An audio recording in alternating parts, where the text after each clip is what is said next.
Support করার জন্য আরেকটা তরুণ একটা সৎ ছেলের চেয়ারম্যান বানাবেন, এইটাই আপনাদের কাছে আমার চাওয়া।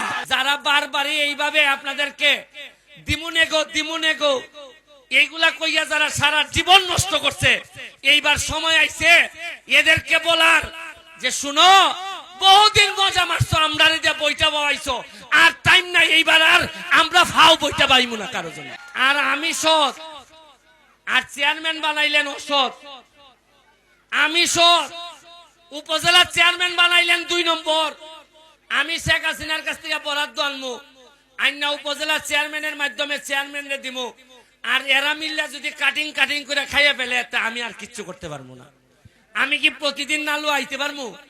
আমি কি ঘরে ঘরে গিয়ে বলতে পারবো যে পাইছনি বরাদ্দ? আপনাদের কাছে আমার একটা চাওয়া, যারা বারবারই এইভাবে আপনাদেরকে দিমুনেগো এইগুলা কইয়া যারা সারা জীবন নষ্ট করছে, এইবার সময় আইছে এদেরকে বলার যে শুনো, বহুদিন মজা মারছো, আমরা যে বইটা বাবাইছো, আর টাইম নাই, এইবার আর আমরা ফাও বইটা পাইমু না কারো জন্য।